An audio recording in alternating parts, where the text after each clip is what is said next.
It is nice to see a full house. Of all the events that occur here in our synagogue throughout the year, I think my favorite times are those when we have visitors from other faiths. Anyone who's a member of this shul has heard me preach about ecumenism until they're probably sick to death of hearing it. But I truly believe that most of the world's problems would be solved if we were all tolerant and respectful of each other's religions. We're making progress toward that end, but we still have a long way to go. When I was a child, it was very rare for anyone to ever go to a house of worship outside of his own religion, except maybe for a wedding or a funeral. The prevailing attitude of most religions, even if it wasn't spoken outright, was, we are right and everyone else is wrong. That's the best way in the world to create distance and friction between any two people or two groups of people. When I was in grade school, most of my friends were Roman Catholic. My Catholic friends didn't quite understand why they were told to pray for the conversion of Jews and everyone else to Catholicism. They didn't understand why they were told not to attend non-Catholic religious services if possible. But if they were forced to be there, they were not to listen to what the rabbi or minister said, and they weren't to participate. I didn't understand why my father said any child of his would be disowned for marrying a Catholic. His explanation, when pressed for one, was that Catholics worshipped idols. Fortunately, we were part of those rebellious, free-thinking problem children of the 60s, and most of us just refused to accept that kind of thinking. One of my dearest friends is a Roman Catholic nun. She's been here with me several times, and I've attended many masses with her. Neither of us has any desire to change or convert the other. We choose to focus on what makes us the same, not what makes us different. One of the things I can say with assurance, after minoring in theology at a Catholic college for 4 years, is that Catholics definitely do not worship idols. 1/5 of 1% of the world's population is Jewish. That makes us a very small minority and tends to make us seek out each other's company and take care of each other. Our worship practices and our holidays are different from most people's. As a result, the larger population of countries where Jews are found often see us as a clannish, closed group of people with some very odd and mysterious habits. The clannish part with odd and mysterious habits is probably true, but closed definitely isn't. We welcome the community to visit us. We don't mind your questions. In fact, we're thrilled that you care enough to ask them. Slamming teenagers has been an adult pastime since Cain and Abel hit 13. I won't say I've never done it because, let's face it, kids, pierced noses and rap music are just strange. However, when I look at most teenagers today, I see a religious tolerance that didn't exist 60 years ago, and I'm proud of these kids for their attitude. Where religion is concerned, they don't make assumptions without knowledge. I wish I could say that for the world's adults.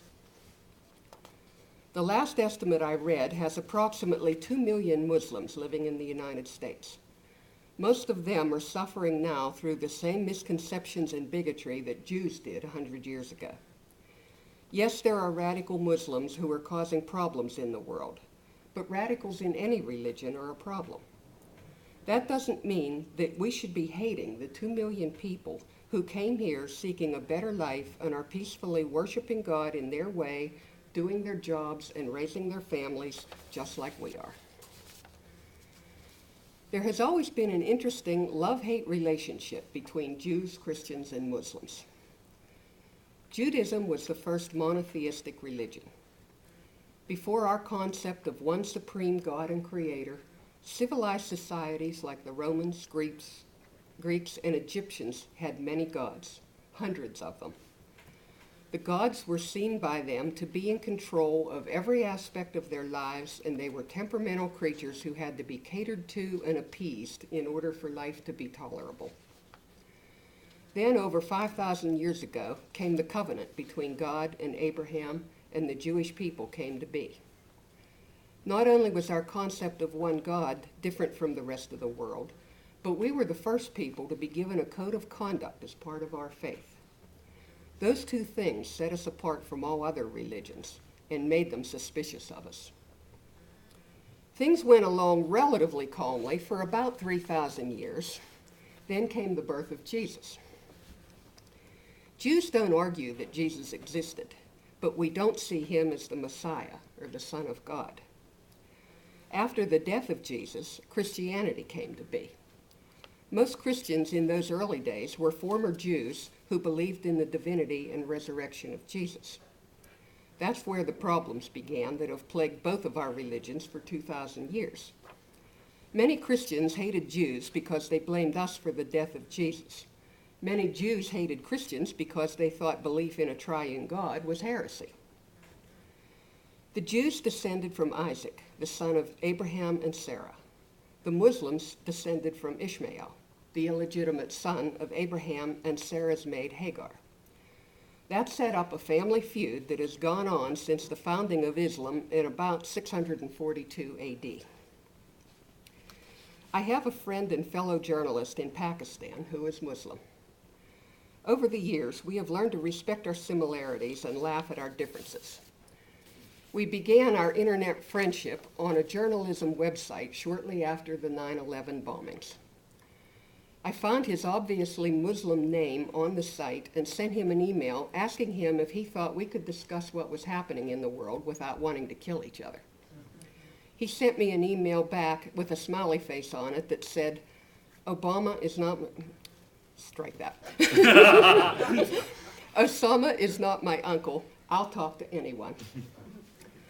Our friendship has extended to his whole family, and our emails and phone calls often involve him translating messages and questions between his mother and me. A few years ago, his mother sent me a length of Pakistani fabric used to make a dupatta, the scarf-type head covering that Muslim women wear, and she thanked me for my interest in her and invited me to be a guest in her home. Quite honestly, I don't see me being a Jewish American journalist visiting Pakistan anytime in the near future. However, because of my friendship with this one kind, broad-minded family, it's impossible for me to randomly hate someone just because he happens to be a Muslim. The infamous long-running battle between the Hatfields and the McCoys was small potatoes compared to what the Jews, Christians, and Muslims have been doing to each other for centuries. It's time for it to stop. And the way to stop hate is to stop teaching it to young people. The best way to do that is to replace hate with understanding, and that's what happens when Jews, Christians, and Muslims visit each other's places of worship. From there, there's just no telling where tolerance might go.